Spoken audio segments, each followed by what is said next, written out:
ஓம் ஸ்ரீ கணேசாய நமः. ஓம் ஸ்ரீ சரஸ்வத்யை நமः. ஓம் ஸ்ரீ குருப்யோ நமः. சதாசிவசமாரம்பாம் சங்கராச்சாரிய மத்தியமாம் அஸ்மதாச்சாரிய பர்யந்தாம் வந்தே குரு பரம்பராம்.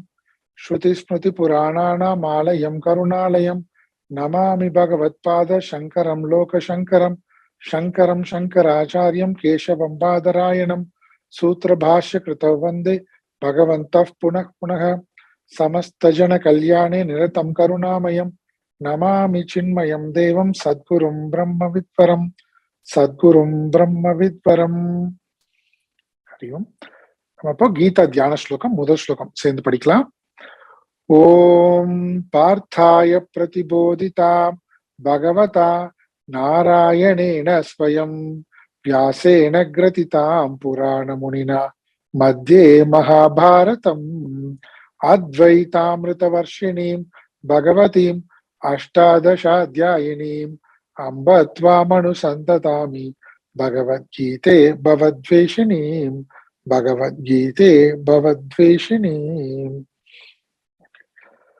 நம்ம போன வகுப்புல 53வது பாடல் வரைக்கும் பார்த்திருக்கோம். இன்னைக்கு 51, 52, 53 மூன்று ஸ்லோகங்கள் சேர்ந்து படிக்கலாம். புத்யா விஷுத்தயா யுக்தஹ த்ருத்யாத்மானம் நியம்ய ச சப்தாதீன் விஷயான் ஸ்திக்த்வா ராகத்வேஷௌ வ்யுதஸ்ய ச விவிக்தசேவி லக்வாஷி யதவா காயமானசஹ தியானயோக பரோ நித்யம் வைராக்யம் சமுபாஸ்ருதஹ அஹங்காரம் பலம் தர்ப்பம் காமம் குரோதம் பரிக்ரஹம் விமுச்ச நிர்மம சாந்தஹ பிரம்ம பூயாய கல்பதே. அதாவது இப்ப நம்ம எந்த எண்ண ஓட்டத்துல இருக்கோம்னு சொன்னாக்க, அர்ஜுனுடைய கேள்வி சந்நியாசம் தியாகம் இவை இரண்டுடைய தத்துவம் என்ன, இதான் அவனுடைய கேள்வி. அப்படின்னா அவன் கேட்கறது என்னன்னா எதை பத்தினா கர்மயோகத்தை பத்தி தான் அவன் கேட்கிறான். கர்மயோகத்தினுடைய தத்துவம் என்ன? அதுக்கு பகவான் சொன்ன பதில் கர்ம பல தியாகம், இதுவேதான் சந்நியாசம் தியாகத்தினுடைய தத்துவம் அப்படின்னு பதில் சொல்லி முடிச்சார். அதுக்கு நடுவுல எப்படி ஆத்ம தத்துவத்தை குறித்த லட்சணங்கள் எல்லாம் விளக்கலாம் நம்ம பார்த்தோம். ஆத்மா கர்மமற்றது, இதெல்லாவற்றையும் விளக்கினார். குணங்களுக்கு அப்பாற்பட்டது, இதெல்லாமும் விளக்கினார். இதை விளக்கிவிட்டு முக்கியமான பதில், நேரடியான பதில், கர்ம பல தியாகமே சந்நியாசம் தியாகத்தினுடைய தத்துவம்ன்றத சொல்லிட்டார். சொன்ன பின்னாடி அடுத்து என்ன கேள்வி வருது? சரி, கர்ம பல தியாகம்னா எந்த கர்மம்னு வருது. எந்த கர்மத்தை நான் செய்ய வேண்டும், அந்த எந்த கர்மத்தினுடைய பலனை நான் தியாகம் செய்ய வேண்டும், இது வருது. இப்ப எந்த கர்மம் நாம் செய்ய வேண்டும் என்றால் நம்முடைய சொதர்ம கர்மத்தை செய்ய வேண்டும். அதனால சாத்துர் வர்ணியம் 4 வர்ணங்கள் பத்தின விஷயங்களும் நம்ம பார்த்தோம். அதுல பிராமண கர்மம், சத்திரிய கர்மம், வைஷ்ய கர்மம், சூதர கர்மம், இது இது 4. இந்த 4ல எதுவும் உயர்ந்தது தாழ்ந்ததுன்னு கிடையாது. அவரவர்கள் அவங்களுக்கு சுபாவத்தின்படி அமைந்த சொதர்மத்தின் படியாக கடமைகளை செய்து அந்த கடமைகளை இறை வழிபாடாக செய்வதுதான் கர்ம பல தியாகம் செய்வது. அதுதான் கர்மயோகம் செய்வதுன்னு அர்த்தம். கர்மயோகத்தினுடைய தத்துவம் அதுதான். அப்போ எந்த கர்மம்னா சுதர்ம கர்மம், அந்த கர்மத்தை எப்படி செய்ய வேண்டும் என்றால் இறை வழிபாடாக செய்ய வேண்டும். இது நம்ம பார்த்தோம். சரி, இது போல நான் இறை வழிபாடாக இந்த கர்மங்களை செய்து வருவதனால் என்னுடைய நிலை என்ன ஆகும் அப்படி கேட்டா, அதுதான் நம்ம பார்த்தது. என்ன பார்த்தோம்னா, உனக்கு சித்த சுத்தி சித்த ஏகாகிரதம், மன தூய்மை மன ஒருமுனைப்பாடும் ஏற்பட்டு அதுக்கப்புறம் என்ன ஆகுது? ஞானத்தை அடைவதற்கான தகுதியை நீ பெறுகிறாய். கர்ம சந்நியாசம், கர்ம சந்நியாசத்துக்கு அடுத்து ஸ்ரவண மரண, அதுல கர்ம சந்நியாசத்துல ஸ்ரவண மரண நிதித்தியாசனம், கேட்டல், சிந்தித்தல், தியானித்தல், அந்த நிலை. அந்த நிலையில ஞான யோக்கியத்தை, ஞானத்தை பெறுகின்ற தகுதியை பெற்று நீ ஞானத்தை அடைவாய். இதான் சொல்ல வராங்க. அதுல அந்த கேட்டல், சிந்தித்தல், தியானித்தல்ன்ற அந்த பகுதியை தான் நம்ம கடைசியா பார்த்தோம். இந்த 51, 52, 53வது ஸ்லோகம் இது போல கர்மயோகம் முடித்து கர்ம சந்நியாசம் பெற்று ஞானத்துக்கான தகுதியை பெற்றவன் தியானத்தின் மூலமாக ஆத்மஸ்வரூபத்தை அடைகிறான். அப்ப அந்த தியானம் எப்படி பண்ணணும் அதை சொல்லி கொடுத்தது 6வது அத்தியாயம். அந்த 6வது அத்தியாயத்தினுடைய சுருக்கமாக இந்த 3 ஸ்லோகங்கள் அமைந்திருக்கு. அதை தான் நம்ம பார்த்தோம். அப்போ அங்க என்ன சொல்லியிருந்தது, முதல்ல உன்னுடைய அந்த ஜீவ பிரம்ம ஐக்கிய மகா வாக்கிய ஞானத்தின் அடிப்படையில் நீ சமாதி அபியாசத்தை பயிற்சி செய்ய வேண்டும். அப்ப ஞானத்துல அகம் பிரம்மாஸ்மின்ற ஞானத்துல தெளிவான ஞானம் வேண்டும். அதுக்கப்புறம் அதுல நம்மளுடைய மனம் புத்தியை திருப்தி சாத்விக திருப்தியுடன் அது நிலைநிறுத்த செய்ய வேண்டும். அதுக்கப்புறம் என்ன சொல்லி கொடுத்தாங்க, ஷனை ஷனை உப்பரமே புத்தியா திருப்தி கிரகீத்தையா, இது நம்ம பார்த்தோம். அது மாதிரி ஆத்ம சம்ஸ்தம் மன கிருத்வா ந கிஞ்சிதப்பி சிந்தையே. இப்படி தியான யோகத்தை பற்றி அந்த தியானத்தை பற்றி தியான யோகத்துல சொன்ன அவ்வளவு கருத்துக்களும் இந்த 3 பாடல்கள் 51, 52, 53வது பாடல்கள்ல தெளிவாக சொல்லப்பட்டிருக்கு. அதுலயும் 53வது பாடல்ல எப்படி முடிச்சாங்க, இது போன்று தியானத்தில் ஆழ்ந்த தியானத்தில் சமாதி அபியாசத்தில் ஈடுபட்டு அகங்காரம் பலம் தர்ப்பம் காமம் குரோதம் பரிகிரகம் எல்லாவற்றையும் துறந்து நிர்மமக விமுச்சிய என்னுடையது அப்படின்ற அந்த பாவனையும் எனது என்கின்ற அந்த பற்றையும் விட்டு பின்னாடி சாந்தக, இப்போ தான் செய்ய வேண்டியது தன்னுடைய உடைமை அப்படின்னு எதுவுமே இல்லை. அப்பேற்பட்ட அமைதியான அந்த ஆழ்ந்த அமைதி நிலையில் என்ன ஆகுது, பிரம்ம பூயாய கல்பத்தை, அந்த அமைதி சாந்த நிலைக்கு பிறகு பிரம்மத்தை அடைவதற்கான தகுதியை பெறுகிறான். அந்த பிரம்மத்தை அடைவதற்கு இப்போது தயாராகி விட்டான். பிரம்ம பூயாய கல்பத்தை. இப்படி முடிஞ்சது 53வது ஸ்லோகம். அதுல இருந்து எப்படி தொடர்றாரு நம்ம பார்க்கலாம். இந்த பிரம்மத்தை அடைவதற்கான தகுதியை பெற்று அப்புறம் பிரம்மத்தை அடைந்தான். அததான் சொல்ல போறாங்க, நம்ம பார்க்கலாம். 54வது ஸ்லோகம். பிரம்மபூத பிரசன்னாத்மா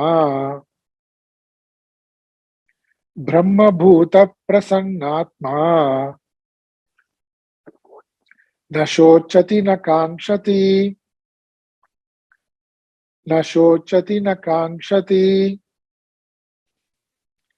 சமः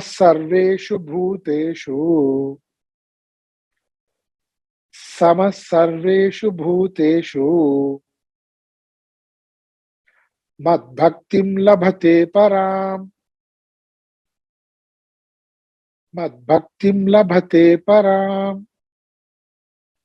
சேர்ந்து படிப்போம். பிரம்மபூத பிரசன்னாத்மா ந சோச்சதி ந காங்க்ஷதி சமः சர்வேஷு பூதேஷு மத்பக்திம் லபதே பராம். என்ன சொல்றாங்க, பிரம்மபூதம் பிரசன்னாத்மா. இது போல பிரசன்னாத்மா, அங்க சாந்தகன் சொல்லியாச்சு, இங்க பிரசன்னாத்மான்னு சொல்லியாங்க. பிரசன்னாத்மான என்னது, ஆழ்ந்த நிறைவு, மன நிறைவு, ஆழ்ந்த நிறைவு பெற்றுவிட்டான். எப்படி, எதனால அந்த நிறைவு கிடைச்சது அப்படின்னா, செய்ய வேண்டியதை செய்து முடித்ததனால் கிடைத்த பிரசன்னாத்மா. அந்த நிலைக்கு பிரசன்னாத்மா பேர். என்ன செய்ய வேண்டியதை செய்து முடித்தாச்சு, இனிமே செய்வதற்கு எதுவுமே இல்லை, தன் ஆத்மஸ்வரூபத்தை உணர்ந்த நிலை. அப்ப எல்லாருமே எதற்காக மனித பிறவி எடுத்திருக்கோம்னா, இந்த ஆன்மஸ்வரூபத்தை உணர்வதற்கு தான். அதனால இவர் தான் மனித பிறவி எடுத்ததனுடைய நோக்கத்தை நிறைவேற்றியதனால் இவர் செய்ய வேண்டியதை செய்து முடித்தவர் ஆகிறார். அப்ப செய்ய வேண்டியதை செய்து முடிச்சுட்டா எவ்வளவு நிறைவாக இருக்கும், அந்த நிறைவான நிலையை தான் பிரசன்னாத்மான்னு சொல்றாங்க. அப்படி அதனால் எப்படி அது நடந்தது, பிரம்மபூதக, அவன் பிரம்மமாகவே ஆகிவிட்டான். பிரம்மத்தில் நுழைந்தான் அப்படின்னு அர்த்தம். பிரம்மமாகவே ஆகிவிட்டான், பிரம்மவித், பிரம்மத்தை அறிந்து பிரம்மமாகவே ஆகிவிட்டான். சரி, இப்படி பிரம்மத்தை அறிந்த அந்த ஞானியினுடைய லட்சணங்கள் அடுத்து சொல்ல போறாங்க. ஏற்கனவே நம்ம 2வது அத்தியாயத்துல பார்த்திருக்கோம் ஸ்தித பிரக்ய லட்சணம். அப்புறம் 12வது அத்தியாயத்திலையும் பார்த்திருக்கோம் பக்த லட்சணம்னாலும் அதுவும் ஞானியினுடைய லட்சணம் தான். அப்புறம் 14வது அத்தியாயத்துல குணாதீத லட்சணம், இதெல்லாம் பார்த்தோம். அதை மறுபடியும் இங்க இந்த 18வது அத்தியாயத்துல இந்த ஸ்லோகங்கள்ல அதே ஞானியினுடைய லட்சணங்கள். இவ்வாறு கர்மயோகத்தில் ஆரம்பித்தவன் கர்ம சந்நியாசம், அதுல நிதித்தியாசனம், அதுல எப்படியெல்லாம் தியானம் பண்ண வேண்டும் என்கின்ற மறைமொழிகள் எல்லாத்தையும் மீண்டும் ஒரு முறை சுருக்கமாக சொல்லிவிட்டு அவன் பிரம்மத்தை அடைந்தான். இதை சொன்ன பின்னாடி அப்படி பிரம்மத்தை அடைந்த பிறகு அவனுடைய லட்சணங்கள் எப்படி இருக்கு, அவனுடைய ஞானியினுடைய நிலை. ந சோச்சதி ந காங்க்ஷதி, அதாவது தன்னிடம் உள்ளவற்றை ஏதாவது இழந்து விட்டாலோ நஷ்டமடைந்தாலோ அதனால் அவன் வருந்துவதில்லை. ந சோச்சதி. அது போலவே ந காங்ஷதி, எதையும் விரும்புவதில்லை. அப்படின்னா தனக்கு ஏதாவது ஒன்று அடைந்தால், தான் ஏதாவது ஒன்றை அடைந்தால், தனக்கு ஏதாவது ஒன்று லாபம் கிட்டிவிட்டால் அதனால் அவன் ஆனந்திப்பது இல்லை. ந சோச்சதி ந காங்ஷதி.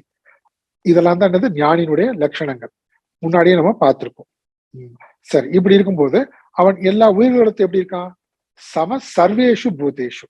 சம சர்வேஷு பூதேஷு சமக. இது நம்ம எங்க பார்த்திருக்கோம்? இதுவும் நம்ம 6வது இடத்துல வந்திருக்குல்ல.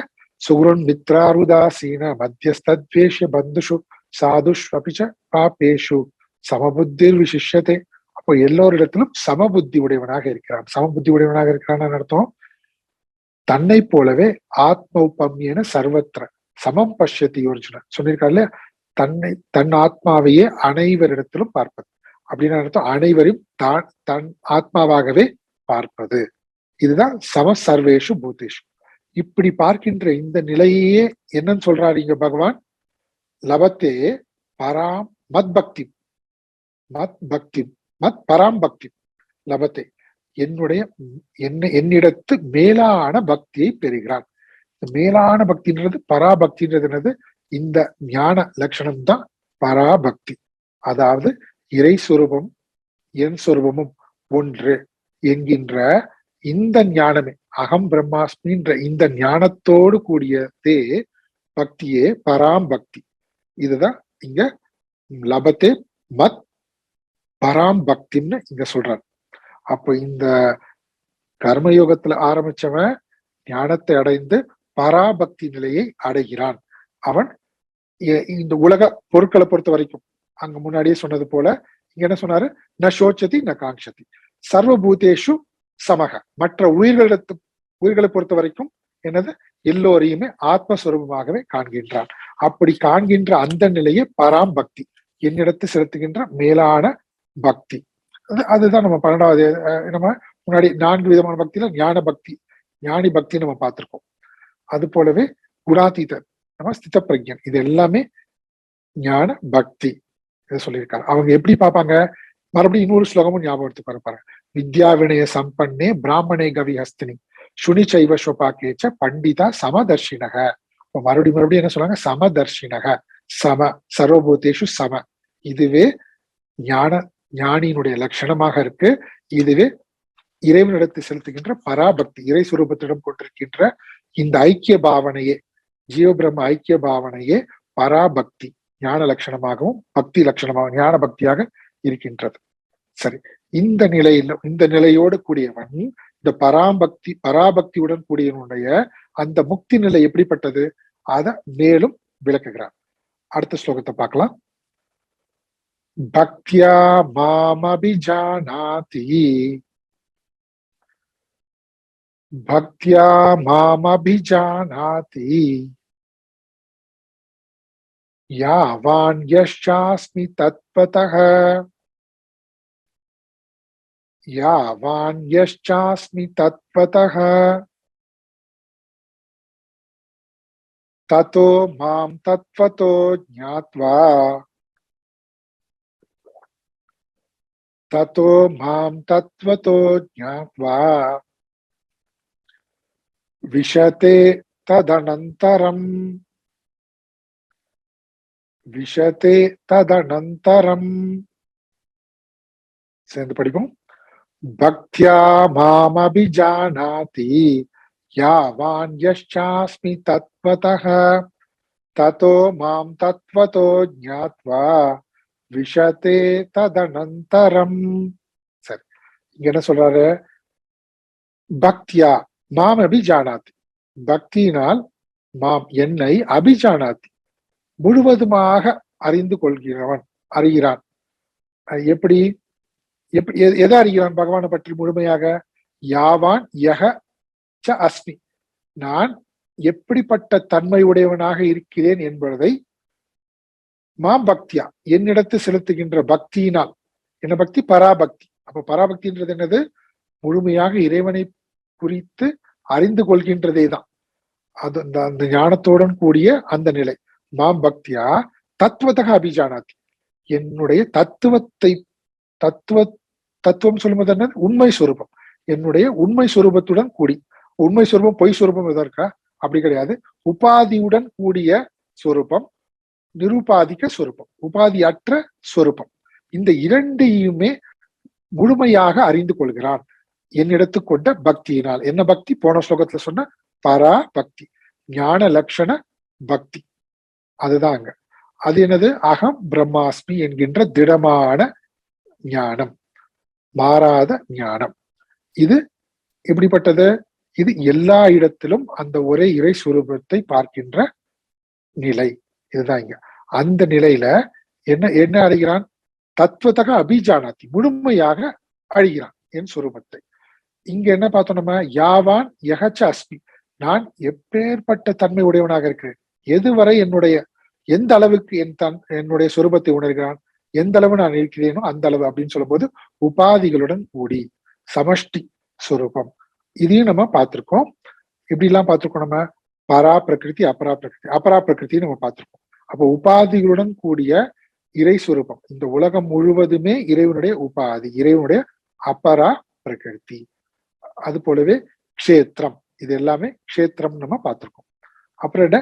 க்ஷர புருஷன், அக்ஷர புருஷன். க்ஷரன்னு சொல்லும் போது அழியக்கூடிய காரிய உலகம், அக்ஷரம் சொல்லும் போது காரண உலகம், காரணம். அப்போ இது எல்லாமே என்னது? உபாதியுடன் கூடிய இறை சொரூபம். அப்புறம் நிரூபாதிக்கும், அதாவது உபாதிகள் அற்ற நேரடியாக பரா பிரகிருத்தின்னு சொன்னது. க்ஷேத்திரஜன், க்ஷேத்திரத்தையும் கடந்தவன். அப்புறம் உத்தம புருஷன், க்ஷர புருஷன் கிடையாது, அக்ஷர புருஷன் கிடையாது, இரண்டையும் கடந்த, உபாதிகளை கடந்த உத்தம புருஷன்.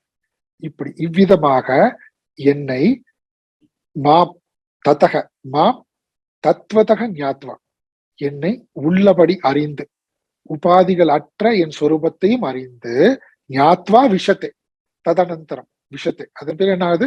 என்னிடத்து ஒன்றி விடுகிறான் அப்படின்னு அர்த்தம். இறை சுரூபத்தை முழுமையாக அறிந்தவன் இறைவனாகவே அறிகிறான். பிரம்மவித்த, பிரம்மத்தை அறிந்தவன் பிரம்மமாகவே ஆகிறான் அப்படின்னு நம்ம படிச்சிருக்கோம் இல்லையா? அதுதான் இங்க நேரடியா சொல்றாரு. அதுக்கு அப்புறம் என்ன? அது ஞாத்வா விஷத்தை, அதை அறிந்த அந்த சமயமே, அதை அறிந்ததே அதை அடைவதாகும். அதன் பிறகு செய்ய வேண்டியது எதுவுமே இல்லை அப்படின்னு அர்த்தம். கர்மா, எந்த விதமான கர்மயோகம், கர்மங்கள் எதுவுமே செய்ய வேண்டியதில்லை, உபாசனை எதுவுமே செய்ய வேண்டியதில்லை. இதெல்லாம் எப்போ?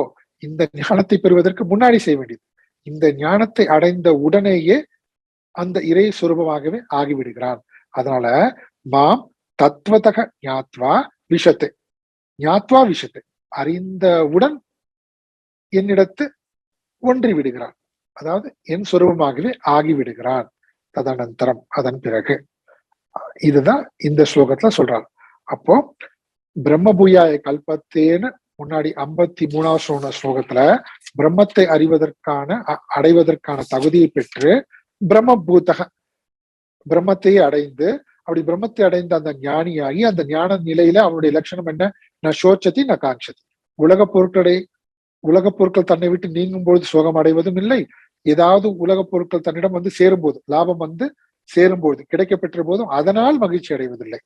மற்ற சர்வபூதேஷு சமக, எல்லா உயிரிடத்தும் சமபாவனையோட, ஆத்மபம்யன சர்வத்திர, தன்னை போலவே தன் ஆத்மஸ்வரூபமே எங்கும் வியாபித்திருப்பதை காண்கிறான். இது எப்படிப்பட்ட நிலை? பக்தி, பரா பக்தியை அடைகிறான். அந்த பராபக்தியை அடைந்து என்ன ஆகுது அவனுக்கு?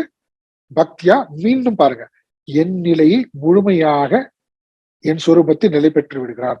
உபாதியுடன் கூடி உபாதிகள் அற்ற நிலை ரெண்டுமே அப்படி அடைந்து என்னையே அடைகிறான், என் சொரூபத்தை அடைகிறான். இது இந்த ஸ்லோகத்துல பார்த்தோம். அடுத்து என்ன சொல்றாரு? இப்போ அர்ஜுனன் கேட்ட கேள்வியினுடைய அந்த பதிலை, அந்த தலைப்பு இருக்கு இல்லையா, அது அடுத்த 56வது ஸ்லோகத்துல அதை நிறைவு செய்கிறார் பகவான். அர்ஜுனன் கேட்ட கேள்வி மீண்டும் நம்ம பார்க்கலாம். என்ன கேட்டாங்க? தியாகம் சந்நியாசம், இதனுடைய தத்துவம் என்ன அப்படின்னு கேட்டான் இல்லையா? அதனுடைய தத்துவம் என்னன்னு சொன்னார் பகவான்? கர்ம பல தியாகம். அப்படின்னா அதுதான் கர்மயோகம். அந்த கர்மயோகத்தோட தத்துவம் என்னன்னு தான் கேள்வி. அந்த கர்மயோகத்தோடைய தத்துவம் தான், அதாவது சந்நியாசம் தியாகம்ன்றது இங்க சொன்னது கவுன சந்நியாசம். அதாவது கர்மயோகத்தினுடைய உண்மையான தத்துவம் என்னன்னா கர்ம பல தியாகம் செய்வதுதான் கர்மயோகத்தினுடைய தத்துவம், சந்நியாசம் தியாகத்தினுடைய தத்துவம். இது சொல்லிட்டார். சொல்லிட்டு அதுல இருந்தா அந்த அடுத்த தலைப்பு வந்தது. எப்படி வந்தது? அப்ப எந்த கர்மம் ஸ்வதர்மம், அந்த சுதர்மத்தை நான் எப்படி செய்யணும்? இறை வழிபாடாக செய்ய வேண்டும். கர்ம பல தியாகம்ன்றது அதுதான். அதை சொல்லியாச்சு. அதை சொன்ன அந்த தலைப்பை மீண்டும் இந்த 56வது ஸ்லோகத்துல சொல்லி நிறைவு செய்கிறார். அந்த ஸ்லோகம் படிக்கலாம். சர்வ கர்மாண்யபி சதா சர்வ கர்மாண்யபி சதா குர்வாணோ மத்யபாஸ்ரயः குர்வாணோ மத்யபாஸ்ரயः மத்ப்ரசாதாதவாப்னோதி மத்ப்ரசாதாதவாப்னோதி சாஸ்வதம் பதமவ்யயம் சாஸ்வதம் பதமவ்யயம். சேர்ந்து சர்வ கர்மாண்யபி சதா குர்வாணோ மத்யபாஸ்ரயः மத்ப்ரசாதாதவாப்னோதி சாஸ்வதம் பதமவ்யயம். சரி, இங்க என்ன சொல்லி முடிக்கிறார் பாருங்க. சதா எப்பொழுதும், சர்வ கர்மாணி எல்லா கர்மங்களையுமே, குர்வாணக அபி செய்தாலுமே கூட, செய்த போதிலும், மத் விபாஸ்ரயக இப்படி என்னை சரணடைகிறவன் இப்படி எடுத்துக்கலாம். அப்படின்னு என்ன அர்த்தம்? சதா சர்வ கர்மாணி குர்வானக மத் விபாஸ்ரயக குர்வானக எப்பொழுதும் எல்லா கர்மங்களையும் என்னை ஆசிரயித்து செய்யுது. இதுதான் கர்ம பல தியாகம். அப்ப என்னை ஆசிரயித்துன்னு அர்த்தம்? எப்போதுமே எதை ஆசிரயித்து நம்ம எல்லா கர்மங்களையும் செய்கிறோம்? ஏதாவது ஒரு பலனை கருதி. ஆனா இங்க என்ன சொல்றாரு? எல்லா கர்மங்களும் சர்வ கர்மாணி, அதை மத் வியபாஸ்ரயக என்னை ஆசிரயித்து. என்னை ஆசிரயித்துன்னு சொல்லும் போது எனக்கு கர்ம பலனில் நோக்கம் இல்லை, அதில் அக்கறை இல்லை. நான் யாருக்காக செய்யறேன்? இறைவனுக்காக செய்கிறேன். அந்த இறைவனுக்காக செய்வது என்பதுதான் இங்க மத் வியபாஸ்ரயக, இறைவனை ஆசிரயித்து, இறைவனை சரணடைவதுன்னு அர்த்தம். இறைவனிடத்து இறைவனை ஆசிரியமாக கொண்டு எல்லா கர்மங்களையும் செய்வது. இதுவேதான் கர்ம பல தியாகம் நம்ம பார்த்திருக்கோம். சரி, இங்க எல்லா கர்மங்களையும் செய்யும் பொழுது எப்படி இறைவனை ஞாபகம் வைத்துக் கொள்ள முடியுமா? எப்போதுமே நம்ம கர்மத்துல கவனம் செலுத்தாம அப்படின்னாக்க என்ன அர்த்தம்? அப்படின்னா எந்த கர்மம் செய்தாலும் நான் இறைவனுக்காக செய்கிறேன், இறைவனுக்காக செய்கிறேன்ற அந்த எண்ணம் தான். அந்த எண்ணம் பலன் வரும்பொழுது என்ன? அதை நான் பிரசாதமாக ஏற்றுக்கொள்கிறேன். இப்படி செய்பவன். அப்புறம் இன்னொரு வார்த்தை இதுல, சர்வ கர்மாணி அபி எல்லா கர்மங்களையும் செய்தாலும். அப்படின்னா கர்மங்கள் நமக்கு தெரியும் இல்லையா? நித்திய கர்மம், நைவேத்திய கர்மம், அதான் நம்மளுடைய கடமைகள். இதோடு நிறுத்திக்கலாமான்னா, பகவான் ஆதிசங்கரர் ஒரு குறிப்பிட்ட விஷயத்த நமக்கு இன்னும் ஆழ மனசுல பதிய வைக்கிறதுக்காக இந்த கர்மயோகத்தினுடைய பெருமைய இன்னும் ஒரு வார்த்தை சொல்றாரு. என்ன வார்த்தை சொல்றாருன்னா, பிரதிஷித்த கர்மம், அதாவது நிஷித்த கர்மம் உட்பட எல்லா கர்மங்களையுமே இறைவனை ஆசிரித்து செய்தான் அப்படின்னா, அப்ப நிஷித்த கர்மம் கூட செய்யலாமா அப்படின்னா என்ன அர்த்தம்? எப்படி புரிஞ்சுக்கணும்? அதுக்காக நிஷித்த கர்மங்களை செய்ய சொல்றாருன்னு அர்த்தம் கிடையாது. நிஷித்த கர்மத்தையும் உட்படுத்தி நிஷித்த கர்மமாக இருந்தாலுமே கூட அதை நீ இறைவனுக்காக அர்ப்பணம் செய்தால் உனக்கு ஆத்ம ஞானத்துக்கான தகுதியை நீ அடைவாய் அப்படின்னு சொல்லும் பொழுது, அப்போ நித்திய நைமித்திய கர்மத்தை இறைவனுக்காக அர்ப்பணம் பண்ணி செய்கிறவங்களுக்கு சொல்லவும் வேண்டுமா அவங்க ஆத்ம ஞானத்துக்கான தகுதியை பெறுவார்கள்? சொல்லவும் வேண்டுமா? அப்படின்னு இந்த இறைவனிடத்து அர்ப்பணம் செய்கின்ற அந்த தன்மையை, அதனால் ஏற்படுகின்ற பலன் எப்பேற்பட்ட உயர்ந்த பலன், அதனுடைய சக்தி எப்பேற்பட்டது, அதை புரிய வைப்பதற்காக பகவான் ஆதிசங்கரர் தன்னுடைய பாஷ்யத்துல என்ன சொல்றாரு? நிஷித்த கர்மம் செய்தாலும் கூட, நிஷித்த கர்மத்தை கூட நீ அர்ப்பணம் செய்தால் நீ ஆத்ம ஞானத்துக்கான தகுதியை பெறுவார் அப்படின்னு ஒரு ஸ்ட்ரெஸ் பண்றாரு நமக்காக. அதனால நம்ம என்ன புரிஞ்சுக்கணும்? அதுல மறுபடியும் நம்ம பார்க்கலாம். என்ன புரிஞ்சுக்கணும்? அதற்காக வேண்டி நிஷித்த கர்மம் செய்ய சொல்றாருன்னு நினைச்சு கூடாது. நிஷித்த கர்மத்தை கூட பகவானுக்கு அர்ப்பணம் செய்தால் மன தூய்மை ஏற்படும், அதான் ஆத்ம ஞானத்துக்கான தகுதியை பெறுவான்னு சொன்னாக்க, அப்போ நம்ம நித்திய நைமித்திய கர்மம், நியத்த கர்மத்தை அர்ப்பணம் செய்தால் கண்டிப்பாக ஆத்ம ஞானத்துக்கான தகுதியை பெறுவோம். இதுதான் முக்கியமான விஷயம். ஓகே, ஆனாலும் பாருங்க நிஷித்த கர்மம் கூட எல்லாமே பகவானிடனுடைய அருள். சரி, இது நம்ம பார்த்தோம். இப்படி செய்து என்ன பண்றான் அவன்? இது போன்று அனைத்தையும் எனக்கு அர்ப்பணித்து, அதாவது என்னுடைய இன்பத்திற்காக நான் எந்த கடமையும் செய்யவில்லை, நான் இறைவனுக்காக செய்கிறேன். அப்படி செய்யும்போது என்ன ஆகுது? மத் பிரசாதாத் சாஸ்வதம் பதம், சாஸ்வதம் அவ்யயம் பதம் ஆப்னோதி. என்னுடைய பிரசாதத்தினால், என்னுடைய அருளினால் அவ்வியம் அழிவற்ற சாஸ்வதமான பதத்தை அடைகிறான். ஞானத்வாரா, ஞானத்துக்கான தகுதி பெற்று ஞானத்தின் மூலமாக, ஆத்ம ஞானத்தின் மூலமாக அடைகிறான். அது நம்ம அது சேர்த்துக்கணும். அது அண்டர்ஸ்டுட் இல்லையா? நமக்கே அது புரியும். அதையும் சேர்த்து நம்ம புரிந்து கொள்ளணும். அப்போ கர்மயோக தான் தொடக்கம். அந்த கர்மயோகத்தை செய்வதன் மூலமாக இவன் எந்த நிலையை அடைகிறான்? அவ்வியம் சாஸ்வதம் பதம் ஆப்னோத்தி. எப்படி அடைகிறான்? மத் பிரசாதாத், என்னுடைய அருளினால். இங்க பிரசாதம் பிரசாதம் எங்கெல்லாம் வருகிறதோ அங்க என்ன புரிஞ்சுக்கணுமா? எஃபர்ட்லெஸ்லி, எந்த விதமான கடினமான தன்மையும் இல்லாமல், கஷ்டப்படாம. அப்படின்னா எனக்கு முயற்சியை செய்யணும் அர்த்தம் கிடையாது. எல்லா முயற்சியிலும் முன்பே போட்டாச்சு. அப்போ இவ்வளவு முயற்சி போட்டு நான் பெற்றேனேன்னு, அவ்வளோ கஷ்டப்பட்டேனே நானு, அந்த மாதிரி நமக்கு தோணாதான். இது செய்யும்போது அழகா ஸ்மூத்தா எளிமையாக நடக்கும். இது இறைவனுடைய அருள்னால எளிமையாக உனக்கு இந்த சாஸ்வதம் பதம் கிடைக்கும். அவ்வியம் அழிவற்றது, சாஸ்வதம் நித்தியம். நித்தியம், அதற்கு தொடக்கமும் இல்லை, ஆதியும் கிடையாது, அந்தமும் கிடையாது. அப்போ ஆதி அந்தம் இல்லாதது அப்படி சொல்லும் போது இன்னொரு விதமா எப்படி பார்க்கலாம்னா, நம்ம தேச கால வஸ்து அபரிச்சின்னம். 3 தேசத்துக்கு உட்பட்டது கிடையாது, காலத்துக்கு உட்பட்டது கிடையாது, ஏதோ ஒரு பொருளும் அதை வரையறுப்பது கிடையாது. இதுதான் சாஸ்வதம்னு அர்த்தம். அது பிரம்மம், சாஸ்வதம் பதம். அந்த ஆத்மஸ்வரூபம் தான் அது.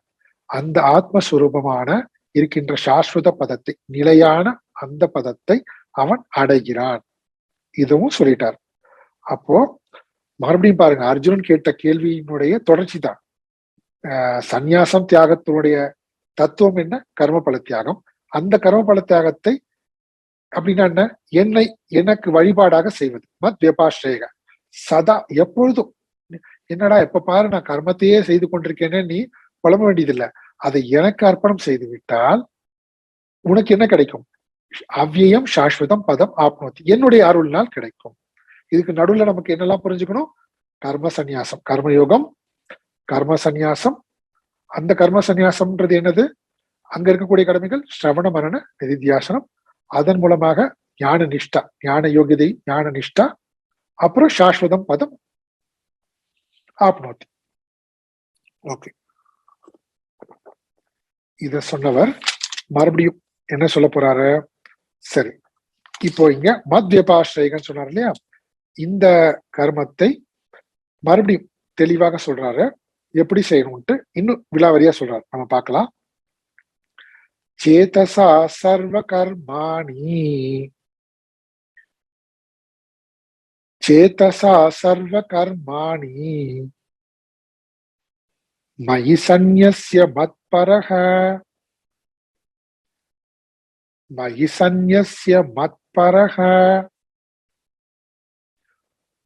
புத்தியோகம் உபாஸ்ருத்ய, புத்தியோகம் உபாஸ்ருத்ய மச்சித்தः சததம் பவ, மச்சித்தः சததம் பவ. சேர்ந்து படிப்போம். சேதசா சர்வ கர்மாணி மயி சந்நியஸ்ய மத்பரஹ புத்தியோகம் உபாஸ்ருத்ய மச்சித்தः சததம் பவ. இங்க எங்கிருந்து ஆரம்பிக்கலாம் அந்த ஸ்லோகம் பாருங்க. புத்தி யோகம் உபாஸ்ருத்ய. புத்தி யோகம்னா என்ன? முன்பே நம்ம இந்த வார்த்தை கேள்விப்பட்டிருக்கோம். எங்க? 2வது அத்தியாயத்துல ஏஷா தேபிஹிதா சாங்கே புத்தி யோகம் த்விமாம் ஸ்ருணு. இதுவரை உனக்கு சாங்கிய யோகத்தை பற்றி கூறினேன். இப்பொழுதிலிருந்து உனக்கு நான் புத்தி யோகத்தை பற்றி கூறப்போகிறேன். புத்தி யோகம்ன்றது என்னது? கர்மயோகம்.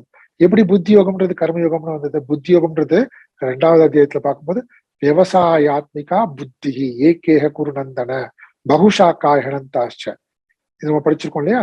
அப்ப என்னதாங்க? ஏகேக குரு நந்தன் அப்படின்னா ஒரே விஷயத்துல அவங்க நிலை பெற்றிருக்கிறார்கள். விவசாயாத்மிகா நிச்சய புத்தி. என்ன நிச்சய புத்தி? இறைவனுக்காகன்றதுல நிச்சய புத்தி. இந்த பலனா அந்த பலனா அந்த பலன் கிடைக்கும், இந்த பலன் கிடைக்கும், மாறி மாறி மாறி மாறி இல்லாம விவசாயாத்மிகா புத்தி, ஒரே நோக்கத்தோடு இறைவனுக்காக அப்படின்றதுனால அந்த விவசாயாத்மிகா புத்தின்றதுதான் இங்க புத்தி யோகம்னு 2வது இடத்துல சொல்லப்பட்டிருக்கு. இங்கேயும் அதேதான், அதே வார்த்தை பயன்படுத்துற பாருங்க, தொடர்பு படுத்துற 2வது இடத்துல சொன்னது புத்தி யோகம். அந்த புத்தி யோகம்ன்றது விவசாயாத்மிகா புத்தி எப்படி ஆச்சு? ஈஸ்வர அர்ப்பண புத்தி, ஈஸ்வரனுக்கு அர்ப்பணம் செய்கின்ற புத்தி செயல் புரியும் பொழுது பலன் வரும்போது என்னது? பிரசாத புத்தி. அப்ப இங்க புத்தி யோகம் உபாசித்தியனா கர்மயோகம் உபாசித்திய. அந்த கர்மயோகத்தை ஆதாரமாக கொண்டு மத்பரக என்னையே மேலான பரம்பொருளாக கொண்டு, மேலான குறிக்கோளாக கொண்டு, மத்பரக என்னை குறிக்கோளாக கொண்டு கர்மயோகத்தை கடைபிடித்து சர்வ கர்மாணி சேதசா விவேகத்துடன் கூடியவனாய் மை சந்நிய சர்வ கர்மாணி மை சந்நிய அனைத்து கர்மங்களையும் எனக்கு என்னிடம் துறந்து எனக்கு அர்ப்பணம் செய்து. அப்ப இங்க எல்லா கர்மங்கள்லாம் அர்த்தம் கர்ம பல தியாகம்னு அர்த்தம். கர்மத்தினுடைய பலனை, எல்லா கர்மங்களுடைய பலனை தியாகம் செய்வதுன்னு அர்த்தம். சரி, இப்போ எல்லா கர்மங்களுடைய பலனையும் தியாகம் செய்து இவர் என்ன சொல்ற அடுத்தது? அப்புறம் என்ன என்ன பண்ணணும்? நானு சததம் மத் சித்தக பவ, எப்பொழுதும் உன் மனது என்னிலேயே லைத்திருக்கட்டும், என்னிலேயே கொண்டிருக்கட்டும். மத் சித்தக பவ சத்ததம், உன் மனது என் சொரூபமாக ஆகட்டும், அப்படின்னா என்னை நினைவாகவே இருக்கட்டும். இது எப்படி இது? அப்ப எல்லா கர்மங்களும் செய்யணும், ஆனா இறைவனையே சிந்தித்து கொண்டிருக்கணும். அப்ப நம்ம என்ன சொல்லுவோம்? நான் நிறைய கர்மங்கள் செய்வதனால இறைவனை பத்தி சிந்திக்க நேரமே இல்லைன்னு சொல்றோம். அப்படித்தானே பொதுவா சொல்றோம். ஆனா இங்க பகவான் என்ன சொல்றாரு? நீ எல்லா கர்மங்களையும் செய்யி, அதை அர்ப்பணம் செய்து என் நினைவாகவே இரு. எப்படி இது முரண்பாடா இருப்பது போல இருக்கு அப்படின்னு என்ன அர்த்தம்னா, எந்த செயலும் நம்மளுடைய கடமைகள் இறைவனை மறக்கடிக்க செய்யக்கூடாது. நாம என்ன சொல்றோம்? எனக்கு கடமைகள் இருக்கு, எனக்கு இறைவனை நினைப்பதற்கு ஞாபகம் இல்லை அப்படின்னா, நீ கடமைகள் செய்வதே, உன்னுடைய கடமைகளே என்னவா இருக்கணும்? இறைவனை நினைவூட்டுவதாக இருக்க வேண்டும். எந்த கர்மமாக இருந்தாலும் அந்த கர்மம் இறைவனை மறக்கடிக்க செய்யக்கூடாது. அந்த கர்மம் இறைவனை ஞாபகப்படுத்துவதாக, இறை நினைவிலேயே நிலை நிறுத்துவதாக இருக்க வேண்டும். எப்படி இது? அதான் முன்னாடியே நம்ம பார்த்ததுதான். ஒவ்வொரு கர்மமா எடுத்துட்டு, நான் காலையில இருந்த உடனே இந்த கடமையை நான் செய்யறேன், இதை நான் முதல் கர்மம் இறைவனுக்கு அர்ப்பணம் பண்ணுகிறேன், இந்த 2வது கர்மத்தை இறைவனுக்கு அர்ப்பணம் பண்ணுகிறேன், இப்படி சொல்றதா? இப்படி ஒரு கர்மமா பண்ண முடியுமா? அப்படி இல்லை. இது எப்படி புரிஞ்சுக்கணும் நம்ம? நான் யார்? இறைவனுக்கும் எனக்கும் என்ன தொடர்பு? இதான் சேத்தசா, இந்த விவேக புத்தியுடன் கூடியவனாய். அப்ப என்னது எனக்கும் இறைவனுக்கும் தொடர்பு? நான் இறைவனுடைய பக்தன், இல்லைன்னா நான் இறைவனுடைய கருவி, இல்ல நான் இறைவனுடைய தாசன். இப்படி என்னை பற்றின ஒரு லட்சணத்தை நான் இறைவனோடு சம்பந்தப்படுத்தி அமைத்துக் கொள்ள வேண்டும். இப்படி அமைத்துக் கொள்ளும் போது நான் செய்கின்ற எல்லா கர்மங்களுமே சர்வ கர்மாணி யாருக்காக ஆயிடுது? நான் இறைவனுடைய தாசனாக இருந்தா நான் செய்கின்ற எல்லா கடமைகளும் இறைவனுக்காக தான். நான் இறைவனுடைய பக்தராக இருந்தா நான் செய்கின்ற எல்லாமே இறைவனுக்காக தான். இறைவனுடைய கருவியாக இருந்தா என்ன? இறைவனை என்னை கருவியாக பயன்படுத்தி கொண்டு காரியங்களை செய்கிறார். அப்ப எப்படி பார்த்தாலும் இந்த கர்மங்கள் இறைவனிடமிருந்து என்னை பிரிக்காது. இதே கர்மங்கள் எனக்கு இறைவனுடைய நினைவையே எப்பொழுதும் நினைவூட்டிக் கொண்டே இருக்கும். அதான் சததம் மச்சித்தக பவ. இவ்விதமாக நீ செய்வாயானால் எப்பொழுதும் என் நினைவுடனேயே நீ இருக்கலாம். உன் மனது என் நினைவாகவே இருக்கும். சததம் எப்பொழுதுமே. இப்ப பொதுவா நாம நினைச்சிட்டு இருக்கிறதுக்கு நேர் விரோதமா பகவான் சொல்ற மாதிரி இருப்பாரு. ஆனா அதுதான் முக்கியம். நம்ம இப்ப சொல்றது இனிமே இந்த சாக்கே சொல்ல முடியாது. நம்ம என்ன சொல்ல முடியாது? எனக்கு இந்த வேலை இருக்கு, நான் எப்படி சத்சங்கம் வருது, எனக்கு இந்த வேலை இருக்கு, நான் எப்படி பூஜை பண்றது, நான் எப்படி ஜபம் பண்றது, அப்படி இல்லையா? நமக்கு எந்த கடமைகள் செய்யணுமோ, நமக்கு விதிக்கப்பட்டிருக்கோ நம்முடைய சுதர்மத்தின்படி, அந்த கடமையே இறைவனுக்காக, நான் இறைவனுடைய தாசனாக, இவனுடைய கருவியாக, இவனுடைய பக்தனாக என்னுடைய லட்சணத்தை நான் மாற்றிக்கொண்டு இப்படி நான் என்னுடைய பாவனையை நான் மாற்றிக்கொண்டு செய்யும் பொழுது என்னுடைய எல்லா கடமைகளுமே யாருக்காக செய்யறேன்? இறைவனுக்காக செய்கிறேன். அதுவே என்னவா இருக்கு? இறை சிந்தனையோடவே இருப்பதாக ஆகிவிடும். சததம் மச்சித்தக பவ. அப்போ புத்தி யோகம் உபாசித்திய, அப்போ கர்மயோகத்தை கடைபிடித்து, அப்போ கர்மயோகத்தை கடைபிடித்தினா எப்படின்றத நமக்கு சொல்லி கொடுத்துறாரு. சில பேர் என்ன சொல்லுவாங்க, நாங்க எங்க கடமையே என்னுடைய கடமை செய்வதே எனக்கு போதும், கடவுளை வழிபாடெல்லாம் வேண்டியதில்லை. அப்படி இல்லை. அவங்க கடவுளையே நிராகரிச்சுட்டு கடவுளையே மறந்துட்டு ஆங்காரத்தினால தாங்க ஏதோ பெரிய கடமை ஆற்றுவதாக நினைத்துக் கொள்கிறாங்க. அப்படி இல்லை. இந்த இறைவனுக்காக நான் இந்த கடமைகளை செய்கிறேன், இறைவன் கொடுத்த கடமை இறைவனுக்காக செய்கிறேன். இதுதான் புத்தி யோகம். அப்படி இறைவனுக்காக அர்ப்பணம் செய்வது. பலன் வரும்போது என்ன? அந்த பலனை, அந்த பலன் எப்படிப்பட்ட பலனாக இருக்கு? லாபமாக இருக்கு, நஷ்டமாக இருக்கு, எனக்கு பிடித்த மாதிரி இருக்கு, பிடிக்காத மாதிரி இருக்கு, கவனம் அப்படி செலுத்தாம இது இறைவனுடைய பிரசாதம். மறுபடியும் பாருங்க, அந்த பலன் வரும்பொழுதும் இறைவனுடைய நினைவு, செயல் புரியும் பொழுதும் இறைவனுடைய நினைவு. அதனால சதத்தம் மச்சித்தக பவ, எப்பொழுதும் என் சிந்தனையுடனேயே நீ இருக்க முடியும், இருப்பாயாக.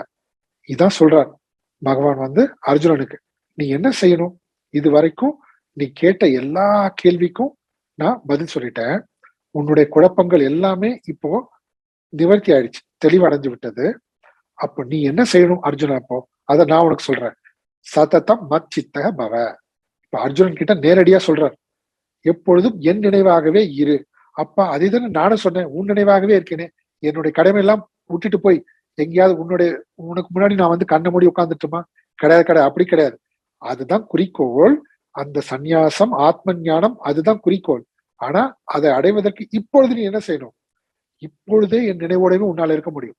எப்படி? புத்தி யோகம் உபாசித்திய, புத்தி யோகத்தை கடைபிடித்து.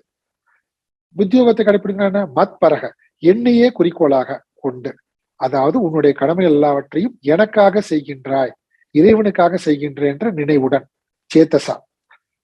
அப்ப என்ன செய்யணும்?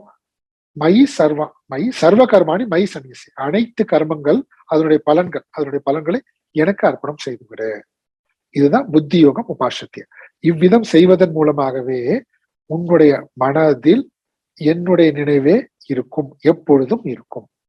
அப்போ கர்மங்கள் இறைவனிடமிருந்து இறைவனை மறக்கச் செய்வதாக இல்லாமல் இறைவனுடைய நினைவுடனேயே இருக்கச் செய்வதாக அமைந்துவிடும். அதனால என்னுடைய கடமையினால எனக்கு இறை வழிபாட்டுக்கு இடையூறாக இருக்கு என்னுடைய கடமை. அப்படி இல்லைன்னா என்னுடைய கடமை தான் முக்கியம், இறை வழிபாட்டுக்கு எனக்கு நேரம் இல்லை, ரெண்டுமே தப்பு. நம்முடைய கடமையை இறை வழிபாடாக செய்வதே இறை நினைப்போடவே இருப்பது, இறை வழிபாடு செய்வது ஆகும். இப்படி நீ சததம் பவ, இப்படியே நீ இரு. இப்போது சரி, நான் இப்படியே இருந்தா மச்சித்தக பவ அப்படின்னு சொல்லிட்ட. இப்படியே இருந்தா எனக்கு என்ன கிடைக்கும்? மறுபடியும் பாருங்க, இதே நினைப்புதான் நமக்கு. இது கர்மயோகம்னாலே பலனை எதிர்பார்க்காத. சரி, இப்படி இருந்தா எனக்கு என்ன கிடைக்கும்? மறுபடியும் நம்ம புத்தி இப்படி போச்சுனாலும் அதுக்கும் பதில் சொல்றார். என்ன ஆகும் நீ இப்படி இருக்கிறதுனால? அடுத்த ஸ்லோகத்துல சொல்றார், பார்க்கலாம். மச்சித்த சர்வ துர்காணி, மச்சித்த சர்வ துர்காணி மத் பிரசாதாத் தரிஷ்யசி, மத் பிரசாதாத் தரிஷ்யசி அத சேத்வமஹங்காரான், அத சேத்வமஹங்காரான் ந ஸ்ரோஸ்யசி வினங்ஷ்யசி, ந ஸ்ரோஸ்யசி வினங்ஷ்யசி. சேர்ந்து படிப்போம். மச்சித்த சர்வ துர்காணி மத் பிரசாதாத் தரிஷ்யசி அத சேத்வமஹங்காரான் ந ஸ்ரோஷ்யசி வினங்ஷ்யசி. என்ன சொல்றாரு? மச்சித்தக துவம், நீ என்னுடைய நினைவை கொண்டே இருந்து கொண்டு இருந்தையானால், கர்மயோகமாக செய்வதானால், போன பாட்டுல சொன்ன அர்த்தங்கள் எல்லாவற்றையும் இங்க கொண்டு வந்துடணும். அப்படி செய்யும் பொழுது என்ன ஆகுது உனக்கு? மத் பிரசாதாத், மீண்டும் சொல்ற பாருங்க, என்னுடைய அருளினால். என்னுடைய அருள்னால என்ன? உன்னுடைய முயற்சினால் கிடையாது. நீ வேற எந்த வித முயற்சியும் நீ செய்ய வேண்டியது அல்ல. இல்ல, எந்த கஷ்டமும் பட வேண்டாம். என்னுடைய அருள்னால் சர்வ துர்காணி தரிஷ்யசி. இங்க துர்க்கம்னு என்ன அர்த்தம்னா துக்கம்னு அர்த்தம். துக்கத்தை தரக்கூடிய அனைத்தும் இடையூறுகள். இடையூறுன்றது துக்கம் தான். அப்போ எல்லா துக்கங்களும் சர்வ துர்காணி தரிஷ்யசி, எல்லா விதமான இடையூறுகளும் எல்லா விதமான துக்கங்களையும் நீ கடந்து விடுவாய். எப்படி? மச்சித்தக, என்னிடத்து சததம் மச்சித்தக பவன் சொன்னார்ல, நேரடியா சொல்ற அர்ஜுனனுக்கு சொன்ன அர்த்தம் அர்ஜுனனை முன்னிட்டு கொண்டு நம்ம அனைவருக்குமே உபதேசம் பண்ணது. இது போல நம்ம இறை நினைவாகவே இருந்து கொண்டு கர்மயோகத்தை கடைபிடித்து வரும் பொழுது என்ன ஆகுமா? அனைத்து துக்கங்களிலிருந்தும் நீ விடுபடுவாய், அனைத்து துக்கங்களையும் நீ தாண்டி விடுவாய், கடந்து விடுவாய். சரி, இது என்னது துக்கங்கள்? இருக்கிறதுலே கடினமான துக்கம் எது? ரொம்ப கஷ்டமான துக்கம் கடப்பதற்கு இப்படி பார்க்கும்போது இந்த பிறப்பு இறப்பு தான். இந்த பிறப்பு இறப்பு அதற்குட்பட்ட எல்லா விதமான அனித்திய அனுபவங்கள் மாறிக்கொண்டே இருப்பது, அதுதான் சம்சாரம்னு சொல்றோம் இல்லையா? இந்த சம்சார துக்கம் முழுவதும் நீங்கிவிடும். அப்போ சம்சாரம் நீங்கிவிட்டால் என்னது? முக்தி தான். அப்ப இங்க என்ன சொல்றாருன்னா, எல்லா விதமான துக்கத்தையும் கடந்து, சம்சாரத்தை கடந்து நீ முக்தியை கடந்தாலே என்ன அர்த்தம்? அதுக்கு முக்தியை பெற்று விடுவாய்ன்னு அர்த்தம். அப்போ கர்மயோக தான் முதல் படி. அதை நீ செய்து கொண்டே வந்தாலே உனக்கு அடுத்த கட்டத்துக்கு நீ போய் ஞானத்துக்கான யோகியதை தகுதியை பெற்று நீ ஞானத்தை அடைந்து ஞான நிஷ்டையில் பெற்று நிலை பெற்று நீ முக்தியை அடைவாய். இந்த 58வது ஸ்லோகத்துல முதல் வரியில சொல்லிட்டார். சரி, ரொம்ப தெளிவா சொல்லிட்டார். மச்சித்தக சததம் பவ, என் நினைவாகவே இருன்னா அது அவ்வளவுதானா? எனக்கு என்ன கிடைக்கணும்? முக்தியே உனக்கு கிடைச்சிடும். எல்லா துக்கங்களும் சம்சார துக்கங்கள், சம்சாரம் நீங்கிவிடும். சம்சாரமே துக்கம், அதுவேதான் இடையூறு நம்ம ஆனந்த சுரூபத்தை அடைவதற்கு. அதுல இருந்து நீங்கி துக்கம் நீங்கின பின்னாடி ஆனந்த சுரூபத்தையும் அடைந்து விடுவார். முதல் வரியில சொல்லிட்டு 2வது வரியில பாருங்க, எச்சரிக்கை பண்றார். என்ன எச்சரிக்கை பார்க்கலாம்? ஆனால் அகங்காரத்தினால ந ஸ்ரோஸ்யசி சேத், நான் சொல்வதை நீ கேட்கவில்லை என்றால் அப்படின்னு அர்த்தம். என்னுடைய கடமைனா செய்ய மாட்டேன், நீ உன்னுடைய கடமையை செய்யாது போனால். இங்க அர்ஜுனுடைய கடமை என்ன? அர்ஜுனனை பொறுத்த வரைக்கும் அவன் க்ஷத்ரியன். க்ஷத்ரனுடைய கடமை இப்ப என்ன வந்திருக்கு? அவனுக்கு போர் வந்திருக்கு. அப்போ அந்த போர் சமயத்துல க்ஷத்ரியனாக இருக்கின்ற நீ உன்னுடைய போர் தொழிலை செய்யவில்லை என்றால் நான் செய்ய மாட்டேன், இனிமேலும் செய்ய முடியாம இருக்க வாய்ப்பு இருக்கா? எனக்கு இதெல்லாம் புரியலையே, என்னுடைய கடமை எதுன்னு அப்பெல்லாம் சொல்ல முடியாது. ஏன்னா கடமை எதுன்னு தெளிவா சொல்லிட்டாரு. இனிமே பேட்டும் நான் சொல்ற பேச்சு நீ கேட்கலன்னா அதுக்கு ஒரே காரணம் தான், உன்னுடைய அகங்காரம் தான் காரணம். அது எனக்கு எல்லாம் தெரியும், என் வாழ்க்கைக்கு நீ யார் அட்வைஸ் பண்றது? எனக்கே எல்லாம் தெரியும், நான் என்ன பண்ணுவேன். நான் என்னுடைய உற்றா உறவினரெல்லாம் நான் கொல்ல மாட்டேன், நான் போரே செய்ய மாட்டேன் அப்படின்னு அவங்க தங்களுடைய கடமைகளை செய்யாமல் போனா என்ன ஆகும்? அர்ஜுனனுக்கு சொன்னாலும் அர்ஜுனன் பண்ணிட்டு நம்ம அனைவருக்கும் சொல்லப்பட்டது. இதையும் நம்ம நினைவுல வச்சுக்கணும். அப்படி செஞ்சா ஸ்ரோஸ்யசி சேத், நேரடியா சொல்றா பாருங்களேன், நான் சொல்றதை நீ கேட்கலனா, கர்மயோகமாக உன்னுடைய கடமையை செய்யவில்லை என்றால், அந்த கடமையிலிருந்து நீ தவறி கடமையை செய்யாது போனால் வினக்ஷசி, நீ அழிந்து விடுவாய். முதல் ஸ்லோகத்துல என்ன சொன்னார்? முதல் லைன்ல, முதல் வரியில மத் பிரசாதா சர்வ துர்காணி தரிஷசி, எல்லா துக்கங்களிலிருந்தும் நீ எல்லா துக்கங்களையும் கடந்து விடுவாய், அழிந்து விடுவாய்ன்னு அர்த்தம். அப்போ நான் சொல்றதை கேட்கலனா, நான் சொல்றதை கேட்டா துக்கங்களை கடந்து விடுவாய், நான் சொல்றதை கேட்கவில்லை என்றால் அழிந்து விடுவாய். அப்படின்னா துக்கத்திலேயே ஆழ்ந்து விடுவாய், மீண்டும் பிறப்பு என்கின்ற இந்த சம்சார சக்கரத்திலேயே உழன்று கொண்டு இருப்பாய். அதுவேதான் அழிவு. அது எதனால வருது உனக்கு? எதனால நீ கேட்க மாட்ட? எனக்கு புரியல, எனக்கு அறியல, இப்படிலாம் நீ சொல்ல முடியாது. இப்போ தடையாக இருப்பது என்னது? உன்னுடைய அகங்காரம் தான். இந்த அகங்காரம் தான் ஞானம் கொடுத்த பின்னாடி கூட, பகவானே ஈஸ்வரனே குருவாக இருந்து ஞானம் கொடுத்த பின்பு கூட எது தடையாக இருக்குமா? நம்மளுடைய அகங்காரம் தடையாக இருக்கு, வாய்ப்பு இருக்கு. அதனால அகங்காரத்தினால நான் சொல்றதை கேட்கலன்னா உனக்கு அழிவு நிச்சயம் இப்படின்னு பகவான் சொல்லிட்டு அடுத்து பாருங்களேன் என்ன சொல்ல போறாரு. மறுபடியும் இந்த அகங்காரமே எப்படி நம்மளுடைய கடமையை செய்ய விடாம தடுக்குது அத சொல்ல போறாரு பார்க்கலாம். யதஹங்காரமாஸ்ரித்ய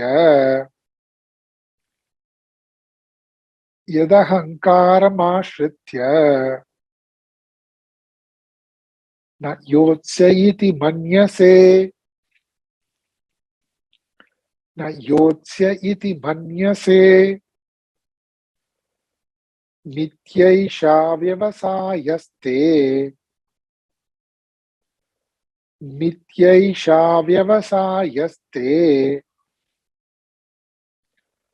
प्रकृतिस्त्वां नियोक्ष्यति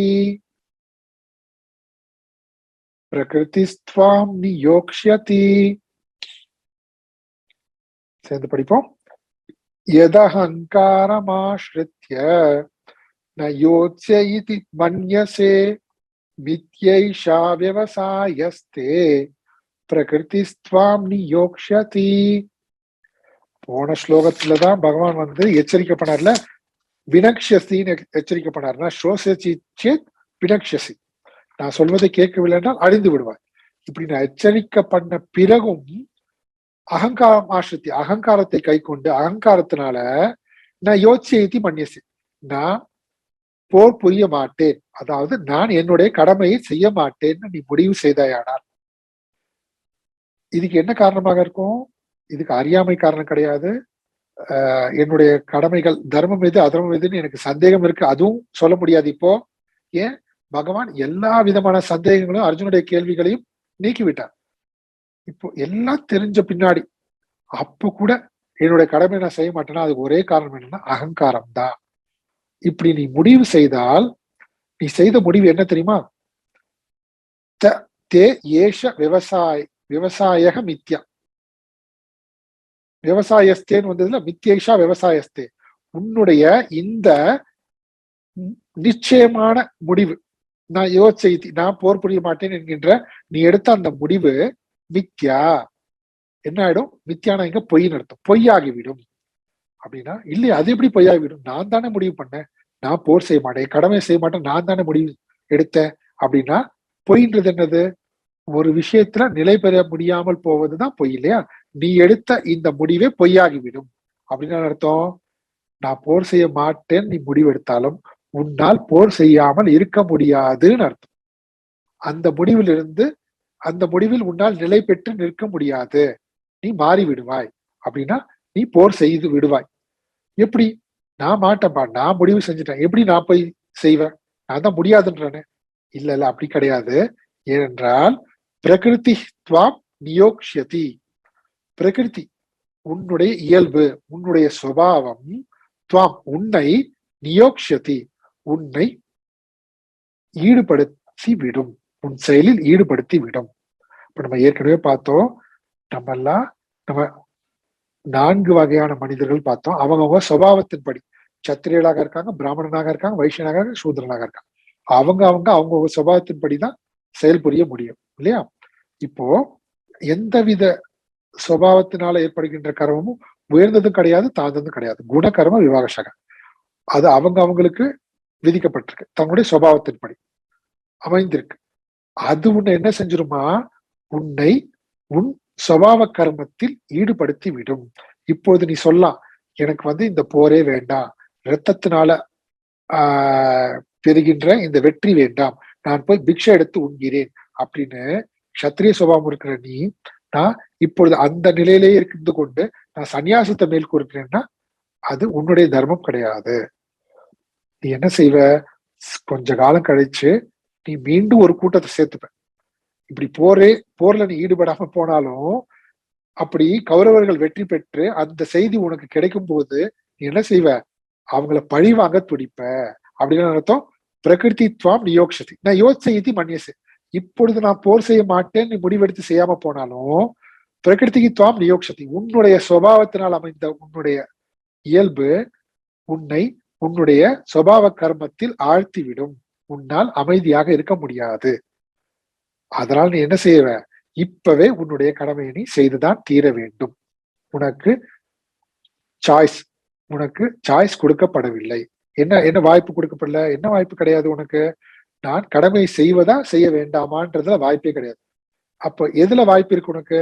இந்த கடமையை நான் இறை வழிபாடாக செய்து மோட்சத்தை அடைவதற்கான தகுதியை பெற்று மோட்சம் அடைகிறேன் அப்படி போறதா, இல்லனா இந்த கடமையிலிருந்து நான் தவறியவனாக மீண்டும் மோட்சத்துக்கு போகாம மீண்டும் இந்த சம்சாரத்திலே உழண்டு கொண்டிருக்கட்டான், பந்தத்திலே இருக்கதான், இதுக்குதான் உனக்கு வாய்ப்பு இருக்கு. ஆனா இந்த கடமையே செய்ய மாட்டேன்னு நீ தப்பிச்சு போனா நீ உன்னுடைய சுபாவம் உன்னை விடாது. உன்னுடைய சுபாவம் மீண்டும் உன்னுடைய கர்மத்தில் ஈடுபட செய்து விடும். சரி, ஏன் அப்படி சொல்ற கிருஷ்ணா? ஏன் அப்படி சொல்ற அப்படின்னா, பகவான் சொல்றாரு, ஸ்வபாவஜேன கௌந்தேய, ஸ்வபாவஜேன கௌந்தேய நிபத்தஸ்வேன கர்மணா, நிபத்தஸ்வேன கர்மணா கர்த்தும் நேச்சசி யன்மோகாத், கர்த்தும் நேச்சசி யன்மோகாத் கரிஷ்யஸ்யவசோபி தத், கரிஷ்யஸ்யவசோபி தத். சேர்ந்து படிப்போம். ஸ்வபாவஜேன கௌந்தேய நிபத்தஸ்வேன கர்மணா கர்த்தும் நேச்சசி யன்மோகாத் கரிஷ்யஸ்யவசோபி தத். கௌந்தேயா, குந்தியின் மகனே அப்படின்னா, கௌந்தேயான்னு குந்தியை முன்னிட்டு குந்தியின் மகனே அர்ஜுனனை கூப்பிடும் போதெல்லாம் அவ்வளவு அன்பு அர்ஜுன் மேல. அதை சொல்றார் அர்ஜுனுக்கு புரியும். உன்னிடத்து இவ்வளவு அன்பு வச்சிருக்கேன்னா உனக்கு தவறுதலாக ஏதாவது சொல்வேனா, அறிவுரை சொல்வேனா? நீ முடியாது, நான் செய்ய மாட்டேன்னு சொன்னா கூட உன்னோட கடமையை என்ன பண்ணது? மோகத்தினால், எத் கர்த்தும்னு இச்சசி, மோகத்தினாலதான். என்ன மோகம் இங்க? அகங்காரம் என்கின்ற மோகம். இங்க மோகம்ன்றது என்ன நினைச்சு கூடாது, தர்ம சம்மூட சேத்தாக சிஷ்யஸ்தேகம் சாதிமாம் துவாம் பிரபன்னம், எனக்கு தர்மம் எதுன்னு தெரியல, நான் மோகத்தினால் முழுகிவிட்டு நீங்க சொல்ல முடியாது. எது தர்மம்னு பகவான் இங்க தெளிவா சொல்லிட்டாரு. இங்க மோகத்தினால அர்த்தம் அகங்காரத்தினால் அர்த்தம். அப்போ அகங்காரமே மோகத்தில் ஆழ்த்திவிடும். மோகத்தில் ஆழ்த்தி எது நாம செய்ய வேண்டுமோ அதை செய்ய விடாமல் தடுத்து விடும். அதனால இங்க என் மோகாத் அப்படின்னாக்க ந கர்த்தும் இச்சசி, மோகத்தினால் அகங்காரத்தினால் நான் நீ எதை செய்ய மாட்டேன்னு நீ தவிர்க்கிறாயோ, ஆனா என்ன பண்ணும்? சுபாவஜேன ஸ்வேன கர்மனா, சுபாவத்தினால் பிறந்த உன்னுடைய சொந்த கர்மத்தினால் நிபத்தக நீ கட்டுண்டவனாய், அவசக உன் வசம் இல்லாமல், தத் அபி கரிஷ்யசி நீ மீண்டும் யுத்தத்திலேயே ஈடுபடுவாய், உன்னுடைய கடமையிலேயே நீ ஈடுபடுவாய். இவ்வளவு தெளிவா இங்க சொல்லியிருக்காரு. அதனாலதான் பகவான் என்ன சொல்றாரு? ஸ்வகர்மனா தமபியட்ச சித்திம் விந்ததி மாணவக, அவரவர்கள் தங்களுடைய கடமையை செய்வதன் மூலமாகவே ஞானத்திற்கான சித்தியை தகுதியை அடைகிறார்கள். இதை சொன்னார் அவர்கள். நீ பிராமண கர்மமோ கஷத்திரிய கர்மமோ வைசிய கர்மமோ சூதர கர்மமோ ஏதோ வேணா இருக்கட்டும், குணகர்மம் விவாகசக எதுவுமே உயர்ந்தது தாழ்ந்ததுன்னு கிடையாது. அவரவர்கள் அந்தந்த கடமைகளை இறை வழிபாடாக செய்வதன் மூலமே என்ன பண்ண முடியும்? ஞான மோட்சத்திற்கான தகுதியை பெற முடியும். அதனால நீ என்ன செய்யணும் அர்ஜுனா? இந்த போர் கர்மம் துக்கத்தை கொடுக்கக்கூடியது அப்படின்னு மோகத்தினால, அகங்காரத்தினால, உன்னுடைய விருப்பு வெறுப்புனால நான் செய்ய மாட்டேன்னு நீ தவிர்த்ததாக நீ நினைத்தாலும் முடிவு செய்தாலும், உன்னுடைய சுபாவத்தினால் உண்டான உன்னுடைய கர்மம் எனது தேஜ சௌரியம் யுத்தம் இதெல்லாம் தானே சத்திரியருடைய கர்மம். இது எல்லாமே இந்த கர்மத்தினால் நீ கட்டுண்டவன். உன்னால் அமைதியாக வேடிக்கை பார்த்து கொண்டு இருக்க முடியாது. அநீதி நடக்கும் போது அதை எதிர்க்காமல் உன்னால இருக்க முடியாது. அதனால இப்பொழுது நீ விலகினா அதுதான் உனக்கு பெரும் நஷ்டமே தவிர, அதுதான் பாவமே தவிர, உன்னுடைய இந்த கர்மத்தை, போர்க்கர்மத்தை, நீ சத்திரியனாக இருப்பதனால் இந்த போர்க்கர்மம் உன்னுடைய கடமையாக அமைந்திருக்கு.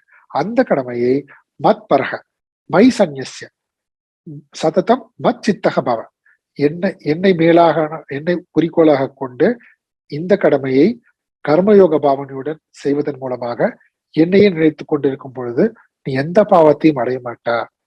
நீ அடைய மாட்டேன். ஆனா இத நான் செய்ய மாட்டேன்னு நீ தவிர்த்தா, நான் சொல்ற பேச்ச நீ கேட்கலன்னா, சொன்னார்ல "ஷோஷ்யசி சேத் ந ஷோஷ்யசி சேத் வினக்ஷசி" நீ அழிந்து விடுவ. இ இல்லன்னா என்ன ஆகும்? உன்னால் அந்த கர்மத்தை செய்யாமல் இருக்க முடியாது. சுபாவத்தினால் உண்டான உன்னுடைய கர்மத்தினால் நீ கட்டுண்டவன். அதை நீ செய்தே தீருவாய். ஏன் உன் சுபாவம் அப்படி இருக்கு. அதனால அதனால உன்னுடைய சுபாவத்தையே இறை வழிபாடாக கருதி எனக்கு அர்ப்பணம் செய்து உன் கடமையை செய்வாயாக. இப்படி பகவான் ரொம்ப தெளிவாக அர்ஜுனனுக்கு சொல்லி அதன் மூலமாக நம்ம எல்லாருக்குமே சொல்கிறார். அப்ப என்ன என்ன விஷயங்க? அப்ப கடைசி வரைக்கும் நான் கர்மமே செய்துட்டு இருக்குமான்னு அப்படி அர்த்தம் கிடையாது. குறிக்கோள் ஆத்ம ஞானம் தான், சந்நியாசம் தான் அதனுடைய வழி, கர்ம சந்நியாசம். ஆனா அதற்கும் முதல் படி எது? அதற்கும் முதல் படி கர்ம யோகம். இப்போது அந்த கர்மயோகத்தின் மூலமாகவே தான் அந்த கர்மயோகம் தான் என்னது? அர்ஜுனன் கேட்ட கேள்வி பாருங்க, எப்படி தொடர்பு இருக்கு பாருங்க. இந்த பாடலோட அர்ஜுனன் கேட்ட கேள்வி தியாகம், சந்நியாசம் இதனுடைய தத்துவம் என்ன? இது என்ன அர்த்தம்? தியாகம், சந்நியாசம்ன்றது கவுன சந்நியாசமான கர்மயோகம். அதனுடைய தத்துவம் என்ன? சர்வ கர்ம பல தியாகம். அந்த கர்ம பல தியாகம். இந்த கர்ம பல தியாகம்ன்றது கர்மம்ன்றது என்ன? சுதர்ம கர்மம். இங்க அர்ஜுனனுக்கு எது சுதர்ம கர்மம்? சத்திரிய தர்மம், போர். அப்படிப்பட்ட அந்த போர் புரிவதற்கான தன்னுடைய கடமையை செய்வதற்கான சூழல் அமைந்திருக்கும் போது நான் செய்ய மாட்டேன் அகங்காரத்தினால. இனிமேல இருந்து எனக்கு தர்மம் தெரியாதுன்னு சொல்லக்கூடாது. பகவான் எல்லாத்தையும் சொல்லிட்டாரு. சொன்ன பின்னாடியும் அகங்காரமும் எப்படி கடைசி வரைக்கும் தடையா இருக்கு பாருங்க, நமக்கு இடையூறாக இருக்கு. அதையும் இங்க நம்ம புரிஞ்சுக்கணும். அதனால அகங்காரத்தினால அதுவே இங்க மோகமாயிடுது. அந்த அகங்காரமே மோகமாகி நான் செய்யக்கூடாதத செய்ய வைக்கிட்டு இருக்கு. என்னோட கடமையை செய்யணும், அதை செய்யாமல் நான் தவிர்க்க பார்க்கிறேன். அப்படி நீ தவிர்த்தாலும் கூட நீ உன்னுடைய சுபாவத்தினால் உண்டான கர்மத்தினால் கட்டுப்பட்டவன், பந்தப்பட்டவன். அது உன்னுடைய கடமையை ஈடுபடுத்திவிடும். அதனால தே ஏஷக விவசாய மித்யா. நீ எடுத்த இந்த முடிவு, நான் போர் செய்ய மாட்டேன் முடிவு எடுத்தாலும் அந்த முடிவில் உன்னால் நிலைத்திருக்க முடியாது. சுபாவஜேன நிபத்தக ஸ்வேன கர்மனா நிபத்தக கர்த்தும் ந இச்சசி என்மோகாத் கரிஷ்யசி அவசோபி தத். உன் வசம் இல்லாமல் நீ போரில் ஈடுபடுவாய். பிறகு இப்போ நீ தவிர்த்தாலும் பிறகு நீ ஈடுபடுவாய். அதனால பகவான் முடிவாக என்ன சொல்கிறார்? முடிவாக என்னிடத்து எல்லா கர்மங்களையும் என்னை குறிக்கோளாக கொண்டு அப்படின்னு அர்த்தம். நம்ம மறுபடியும் என்ன புரிஞ்சுக்கணும்? கர்ம பல தியாகம் சொல்லும் போது இறைவனுடைய பக்தன் நான், இறைவனுடைய தாசன் நான், இறைவனுடைய கருவி. இந்த மூன்றுமும் இருந்தாலும் சரி, இல்லை ஏதோ ஒரு பாவனை. இந்த பாவனையுடன் நம்ம எல்லா நமக்கு கொடுக்கப்பட்ட கடமைகள் எல்லாத்தையும் செய்யும் பொழுது அதுவே இறை வழிபாடாக ஆகிறது. அந்த கர்மங்களே இறைவனை நினைவூட்டுவதாக அமைக்கின்றது. அப்ப கர்மங்கள் இறைவனை மறப்பதற்கான வழி இல்ல, இறைவனை மறந்து போவதற்கல்ல, கர்மங்களே இறை நினைப்பிலேயே இருப்பதற்கு ஒரு வழியாக மாறி விடுகிறது. சததம் மத் சித்தக பவ. இப்படி கர்மயோகம் செய்து ஞானத்திற்கான தகுதியை பெற்று ஞானத்தை பெற்று மோட்சம் அடைவாய் இப்படின்னு சொல்லி முடிக்கிறார் இந்த ஸ்லோகத்தை. மீண்டும் நம்ம அடுத்த வகுப்புல தொடர்ந்து பார்க்கலாம். இன்னைக்கு இதோட நிறைவு செய்து கொள்ளலாம். ஓம் பூர்ணமத பூர்ணமிதம் பூர்ணாத் பூர்ணமுதச்யதே பூர்ணஸ்ய பூர்ணமாதாய பூர்ணமேவாவசிஷ்யதே. ஓம் சாந்தி சாந்தி சாந்தி. ஹரி ஓம் ஸ்ரீ குருப்யோ நமः. ஹரி ஓம். ஹரி ஓம். அடுத்த வகுப்புல பார்க்கலாம்.